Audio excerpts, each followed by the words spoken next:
I stood backstage at Monroe State University's graduation, my black gown swishing, heart pounding like a drum. It was May 2025, and I was 25, clutching a speech I'd rewritten 10 times. The auditorium was packed, 2,000 people, families cheering, cameras flashing. I peeked through the curtain, spotting my parents, Victor and Helena, in the front row, looking bored. Next to them was Mason, my 23-year-old brother, all polished in his own cap and gown, their golden boy. They had no idea I was about to deliver the commencement address for the School of Management, let alone what was coming next. To them, I was still the invisible daughter, the one they'd brushed off for years. But I was about to change the narrative. Growing up in our Ohio suburb, our house looked like a postcard, white picket fence, manicured lawn. But inside, it was a different story. My parents weren't cruel, not in the yelling or hitting way, but their dismissal cut deeper than any shout. Mason was their star, charming, athletic, straight-A student. He got new iPhones, private tutors, standing ovations for every soccer goal. Me? I got hand-me-downs, used textbooks, and silence. I'd bring home a 4.0 report card, and Mom would nod, saying, "That's nice, Natalie," before gushing over Mason's B in math. "He's got potential," Dad would say, ruffling his hair. Potential. I was winning statewide business contests at 16, but they never showed up to my award ceremonies. It wasn't always like that. When I was little, Mom would braid my hair, and Dad taught me to ride a bike. But as Mason grew into their perfect son, I faded into the background. By high school, I'd stopped expecting their praise. I worked part-time at a bakery, saving every penny, dreaming of college. Mason wanted to be a lawyer, I wanted to build businesses. We both got into Monroe State, and I thought, naively, that we'd both get a shot. But the night we got our acceptance letters, everything fell apart.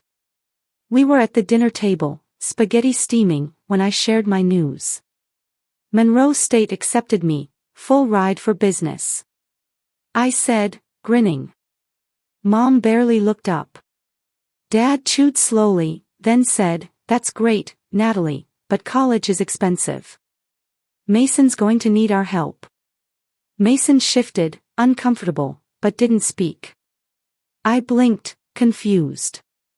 "But I got in too," I said. Mom sighed, twirling her fork. "Natalie, Mason's got a clear path, pre-law, stable. You're riskier. Maybe consider trade school or loans." Riskier? I had a 4.0, better grades than Mason, and a scholarship. I stared at them, waiting for a "just kidding." It never came. Mason got a dorm, tuition, and their pride. I got nothing but a pat on the back and a "you'll figure it out." I left the table, tears burning, and locked myself in my room. I could have given up, but something snapped. I wasn't invisible, I was unstoppable, even if they couldn't see it. I called my grandfather, Harold, the only one who ever got me. He lived 3 hours away, a retired mechanic with a gravelly voice and a big heart. "Natalie," he said over the phone, "you're tougher than they know. You don't need their money, you've got your brain." His words were my lifeline. I packed a bag, drove to his tiny house, and cried on his couch. He couldn't pay for college, but he gave me something better, belief. That night, I decided I'd prove them wrong, not with anger, but with action. I'd go to Monroe State, pay my own way, and build a life they couldn't ignore. I didn't know how yet, but I knew one thing: this wasn't just about a degree. It was about showing my parents, Mason, and myself that I was worth more than their silence. And standing backstage at graduation, speech in hand, I was ready to let the world know it. Monroe State was a big campus, all red brick buildings and buzzing students. Mason moved into a shiny dorm, his tuition covered, a new laptop from Mom and Dad. Me? I scraped together grants, a partial scholarship, and $20,000 in loans. I rented a basement room in a rundown house, sharing it with 3 strangers. The walls peeled, the heat barely worked, and I could hear the landlord's dog barking at 3 a.m. But it was mine, you know. My first taste of freedom. I'd take a creaky bus to classes, lugging textbooks I bought secondhand, while Mason drove a car Dad got him. I didn't let it sting, I just kept moving. To make ends meet, I worked 2 jobs. Mornings, I was a barista at a campus coffee shop, steaming lattes for sleepy freshmen. Nights, I waitressed at a diner, dodging spilled ketchup and cranky regulars for $2 tips. I'd study during breaks, hunched over a notebook, coffee stains on my pages. Sleep was a luxury. Most nights, I'd crash on a thrifted mattress, dreaming of numbers and business plans. My parents never called to check in. Once, I texted Mom about a 4.0 semester, and she replied, "Good job," then sent a photo of Mason's debate team trophy. I didn't reply. Their silence was loud, but I was louder. I found light in the dark, though. My roommate Jules, a biology major with a loud laugh, became my rock. One night, I was studying in our dingy kitchen, exhausted, when she slid a slice of pizza my way. "Girl, you're a machine," she said, grinning. "How do you do it?" I shrugged, but her kindness kept me going. My business professor, Dr. Ellis, saw my hustle too. I'd won a statewide contest for a marketing plan, and she pulled me aside after class. "Natalie, you've got a gift," she said. "Keep pushing." Those words were gold, like heralds, reminding me I wasn't invisible to everyone. Then came a break. In my sophomore year, I landed a part-time gig at a tech startup, Brightwave, through a career fair. It was just data entry at first, $12 an hour, but I soaked up everything: how they marketed apps, pitched to investors. My boss, Carla, noticed my ideas in meetings. "You're sharp, Natalie," she said, handing me a small project, a social media campaign for a new app. I nailed it, boosting their downloads by 20%. They gave me a raise and more responsibility. It wasn't just a job, it was a spark. I started dreaming of my own business, something big, something mine. Meanwhile, Mason was breezing through college, posting frat party pics while I worked doubles. My parents sent him care packages, cookies, cash, new sneakers. I got a birthday card with $20 once. I didn't call to thank them. Instead, I poured my energy into Brightwave, my classes, and a side hustle I started, a small marketing consultancy for local shops. I designed flyers for a deli, run ads for a boutique, charging $50 a pop. It wasn't much, but it was proof I could build something from scraps. One night, I called Harold, my voice tired but proud. "I'm making it, Grandpa," I said. "No thanks to them." He chuckled. "That's my girl. Show 'em what you're made of." I hung up, staring at my cracked ceiling, feeling stronger. My parents thought I was the risky bet, but I was betting on myself. And step by step, I was building a future they couldn't ignore. My days were a grind. I'd wake at 5 a.m., sling lattes at the campus coffee shop till 9, then sprint to classes. Afternoons, I'd head to Brightwave, the tech startup where I was making waves. My $12 an hour data entry gig had turned into a marketing role after I crushed that social media campaign. Carla, my boss, gave me bigger projects, email funnels, ad copy, and I was soaking it up like a sponge. "You're a natural, Natalie," she said one day, tossing me a $200 bonus. That cash bought me a used laptop, my first real tool, not some hand-me-down. Nights, I waitressed at the diner, dodging drunk customers, then studied till 2 a.m. My thrifted mattress was my only rest stop, but I didn't complain. This was my fight. Challenges kept coming, though. One month, my scholarship check got delayed, and I couldn't pay rent. I was panicking, counting pennies, when Jules slipped $50 under my door with a note, "You got this, Nat." I paid her back in 2 weeks, but her kindness stuck with me. Then, my diner boss cut my shifts, saying, "You look tired, kid." Tired? I was exhausted, but I needed that job. I begged for hours, swallowing my pride, and he relented. On the bus home, I'd stare out the window, feeling the weight of it all, loans piling up, parents who didn't care, a brother living the easy life. But I'd think of Harold, my grandpa, saying, "You're tougher than they know," and keep going. Brightwave was my lifeline. I pitched a new campaign for their fitness app, targeting local gyms, and it boosted signups by 30%. Carla called me into her office, grinning. "Natalie, you're killing it. Want a part-time contract, $18 an hour, 20 hours a week." I nearly hugged her. That raise meant I could drop the diner job, giving me more time to study and grow my side hustle, a marketing consultancy for small businesses. I'd started with a deli's flyers, but now I was running ads for a bookstore, a nail salon, even a dog groomer. I charged $100 a project, saving every dime in a jar labeled "Future." It was small, but it was mine, you know. I wasn't alone either. Jules was my cheerleader, blasting music to keep me awake during study marathons. "You're gonna own a skyscraper one day," she'd joke, tossing me a granola bar.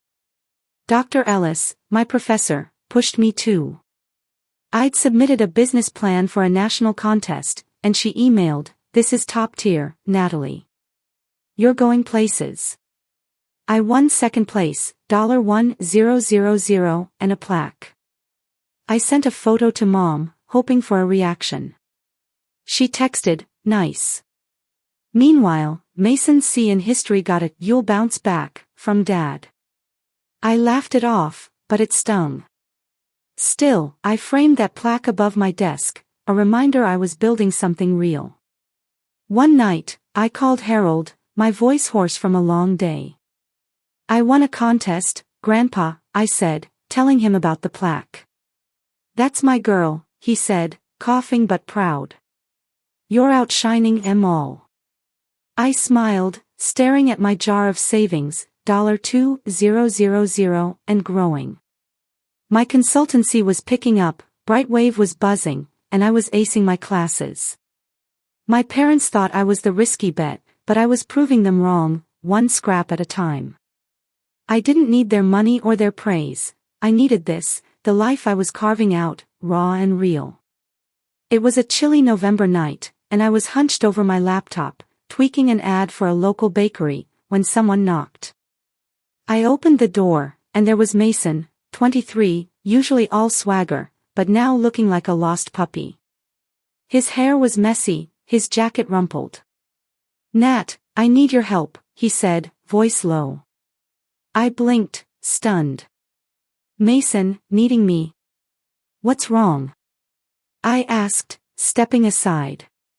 He slumped onto my thrift store couch, head in his hands. "My senior capstone, it's a disaster. I'm failing, and I might not graduate." His pre-law project, a mock legal case, was due in a month, and he'd bombed the draft. "You're good at this stuff," he said. "Can you fix it?" I could have slammed the door in his face. For years, he'd soaked up our parents' praise while I scraped by. But something stopped me, maybe the crack in his voice, or the way he looked at me, not as the lesser sibling, but as someone who could save him. "All right," I said, crossing my arms. "But you're doing the work. I'm not your maid." He nodded, relieved, and we got to it. I pulled out my laptop, showed him how to structure arguments, analyze data. We worked till 2 a.m., coffee mugs piling up. For the first time, Mason listened, not just to my tips, but to me. Over the next week, he kept coming back. We'd spread papers across my tiny table, Jules tossing us snacks and joking, look at you two, nerding out. Mason started asking questions, not just about the project, but about my life. How do you do it, Nat? He said one night, staring at my cracked ceiling. 2 jobs, loans, all this. I shrugged, but he pushed. I mean it. Mom and Dad, they didn't help you, did they? I looked at him, surprised. Nope, I said, voice tight. They picked you. He went quiet, then said, that's messed up. I told him about the bus rides, skipped meals, the diner shifts where I'd cry in the bathroom. His face fell, like he was seeing me for the first time. Then he dropped a bomb. I didn't know they told you to skip college, he said, eyes down. I thought you just chose loans. I laughed, bitter. Chose. They said you were the safe bet, Mason. I was risky. He shook his head, muttering, that's bull. For the first time, he wasn't the cocky brother I'd envied. He was a guy waking up to how unfair it had been. I'm sorry, Nat, he said, not just as a brother, but like he meant it. It wasn't a fix, but it was a start. That winter, Mason proved he wasn't all talk. Our parents sent him a Christmas check, $500, like always. He called me after, voice firm. I sent it back, he said. Told them you deserved better. I froze, phone in hand. You what? He laughed, nervous. Yeah, Dad was pissed, but I'm done playing their game. I didn't know what to say.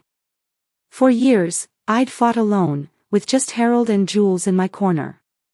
Now, Mason was stepping up, not as their golden boy, but as my ally. It felt weird, you know.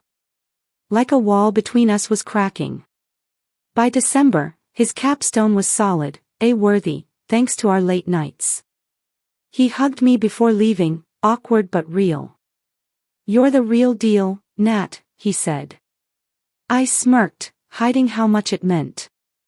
I was still hustling. Brightwave gave me another raise, my consultancy hit $10,000 in revenue, and I aced my finals. But Mason's change stuck with me. I wasn't invisible to him anymore, and that gave me a new kind of strength.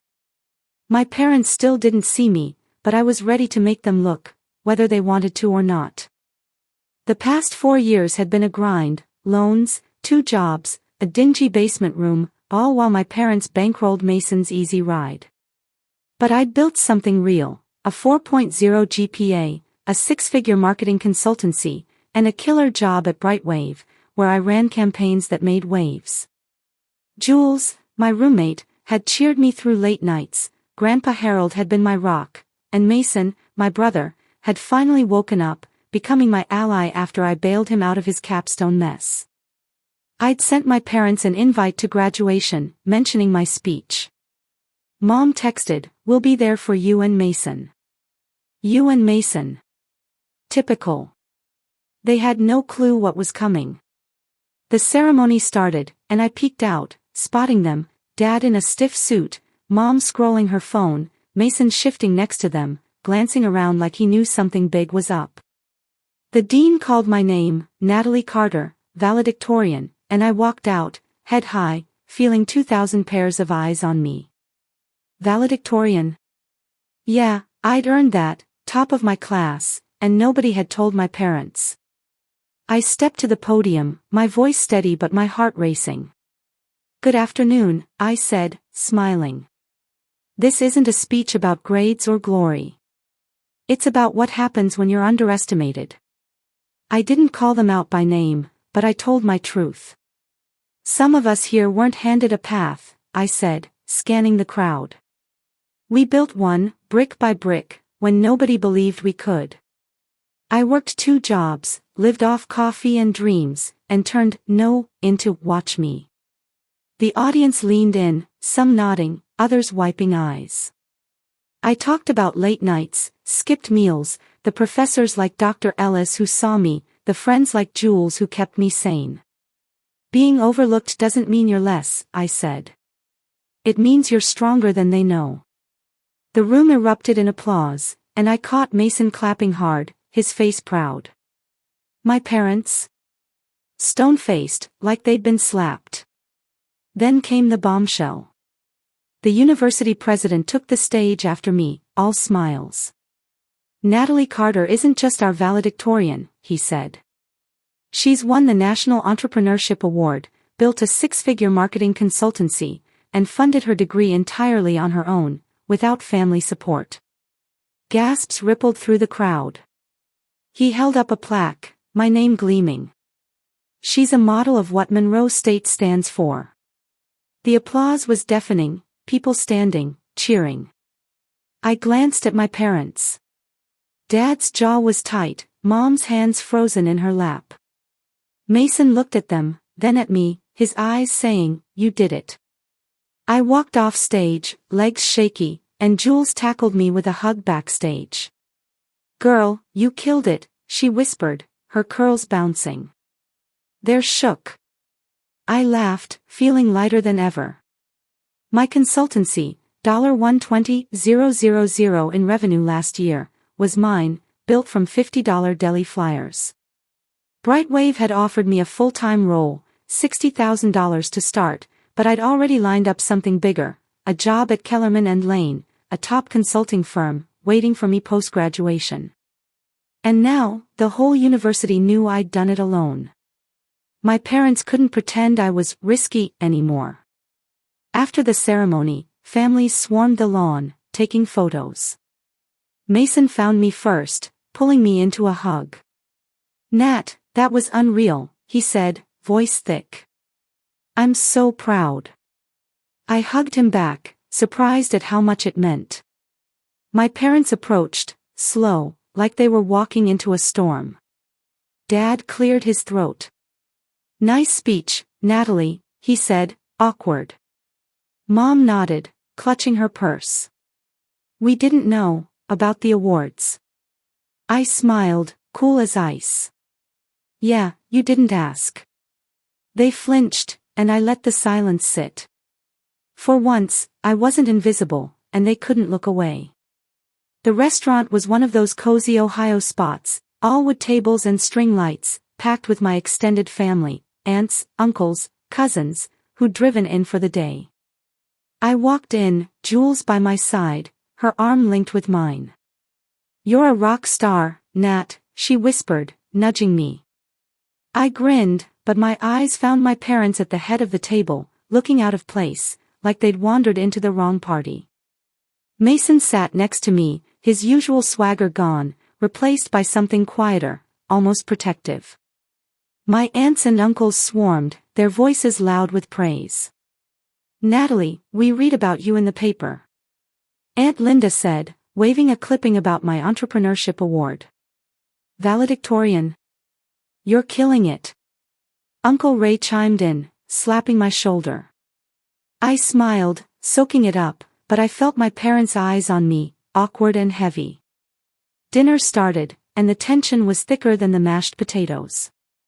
Dad tried to steer the conversation, raising a glass. "To Mason and Natalie, our graduates," he said, all cheery. The table clapped, but I caught Aunt Linda's side eye. "Victor, you must be so proud of Natalie," she said, pointed. "Building a business, paying her own way, that's something else." Dad coughed, forcing a smile. "Oh, we've always been proud," he said, like he hadn't spent years ignoring me. Mom nodded, picking at her salad. "She's done well," she mumbled. "Done well?" I'd built a $120,000 consultancy from nothing, landed a $95,000 job at Kellerman and Lane, and they were acting like I'd won a spelling bee. Then Mason dropped the hammer. He put down his fork, voice calm but sharp.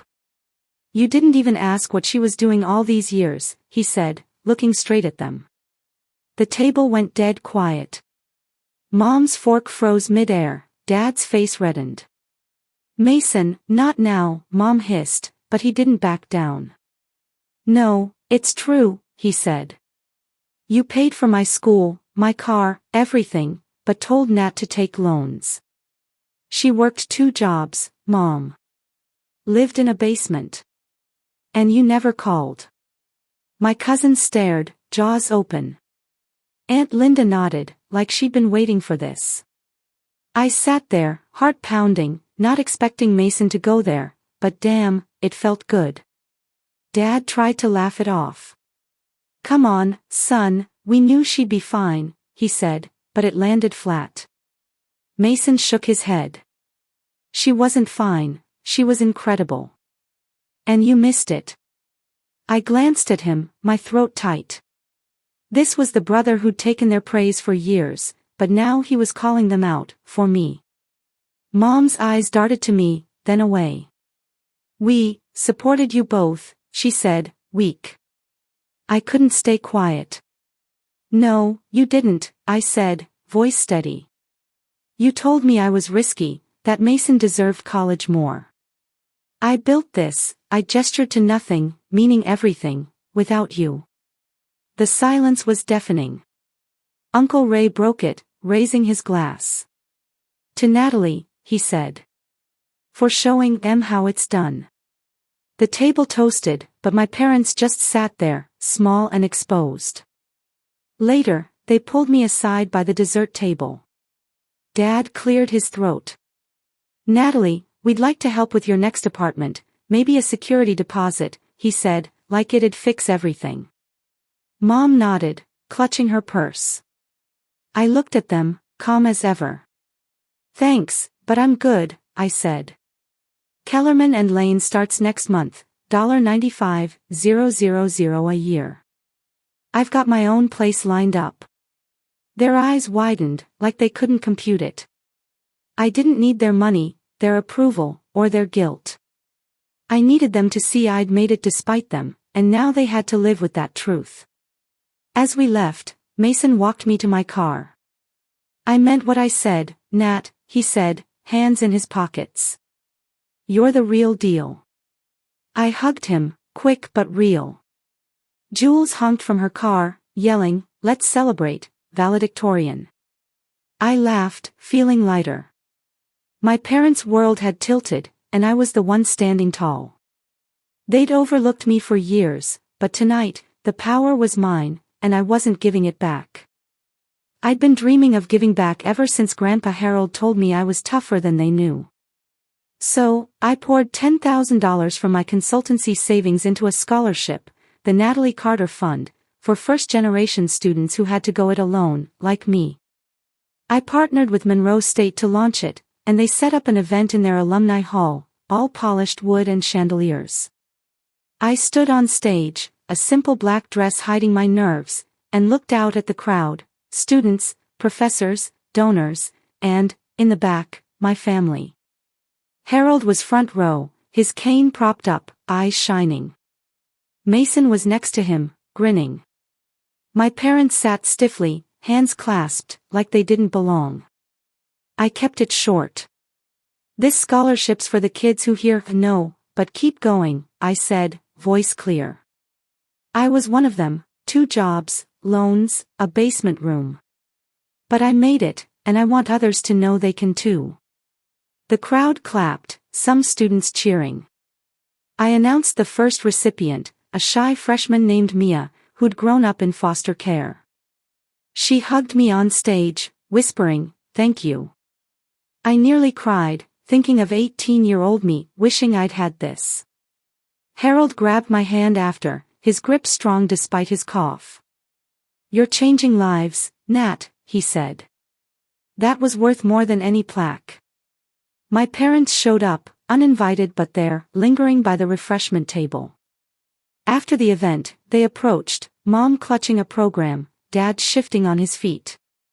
"Natalie, this is impressive," Mom said, her voice small. Dad nodded. "We're sorry for not seeing you sooner." It was awkward, half-baked, but real. I didn't melt into their arms. Forgiveness doesn't work like that, you know. "Thanks," I said, cool but not cold. "I'm glad you came." They nodded, unsure, and left soon after. I didn't need their words to feel whole. I'd built that myself, with Jules' late-night pizza, Harold's belief, and my own hustle. But letting them try felt like closing a door, not opening one. Mason was different. He drove up to Columbus a week later, helping me unpack my apartment.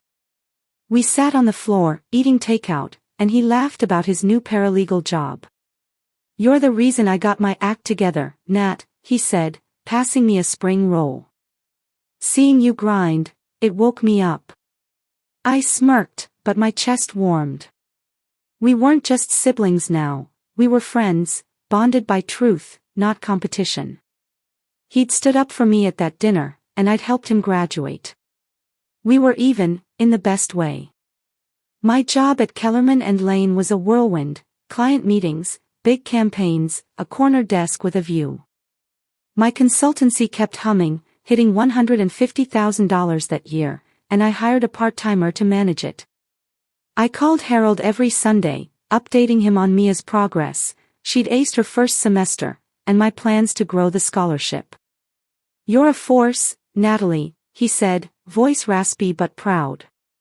Jules moved nearby, and we'd meet for drinks, her joking, "You're gonna run the world, girl." I laughed, but I felt it: freedom, power, purpose. The real win wasn't the money or the job, though. It was Mia's thank you note, saying my scholarship gave her hope. It was Harold's smile at the launch, Mason's fist bump, Jules' hug. My parents' apology was just noise. They'd missed me for years, and that was theirs to carry. I'd found my worth, not in their eyes, but in mine, and now I was helping others find theirs. They'd called me risky, invisible, but I'd built a legacy they couldn't ignore, and that was enough.